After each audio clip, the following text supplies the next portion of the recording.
Okay, huyu anasema habari dokta, kaambia nzuri. Akasema mimi na shida, nilitumia kitanzi nikatoa, nikatumia P2 mara kadhaa, sasa naona uzazi wa mpango umeniharibu.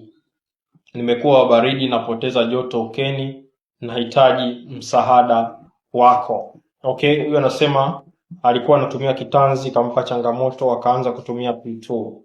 P2 ni emergency kwa ajili ya mwanamke ambaye amebakwa au mwanamke ambaye yupo katika siku za hatari na hataki kuweza kupata ujauzito, na inashauriwa P2 isitumike zaidi ya mara 2.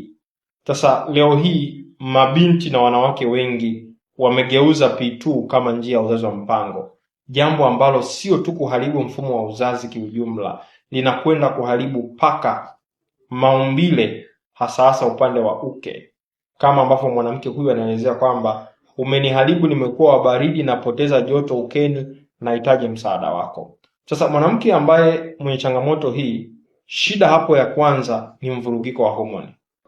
Yaani hicho ni cha kwanza kabisa. Hiyo ni hormone imbalance kutokana na uzazi ama njia alizokuwa anazitumia. Kwa hiyo inabidi aweze kupata dawa ya kuweza kupata ya kurekebisha homoni zake, lakini pia apate program maalum ambayo itakayomsaidia kubadilisha vyakula na vitu vinginevyo vya kuweza kuelekeza. Kwa hiyo mwanamke aliye na changamoto hii, naomba tuwasiliane ili niweze kukusaidia. Kwa hiyo hatua ya kwanza unatakiwa kuanza kufanya, kama ulikuwa unatumia hizo njia zingine zote, ziache. Sasa njoo kwangu. Mweza kusema sasa, daktari, nikiacha njia zote nitatumia njia za aina gani?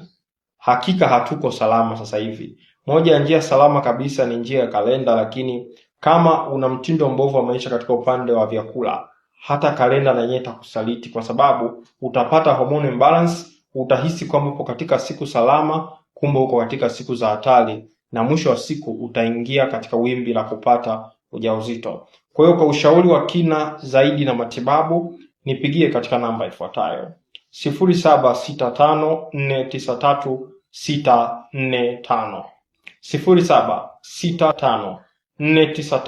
0765493645.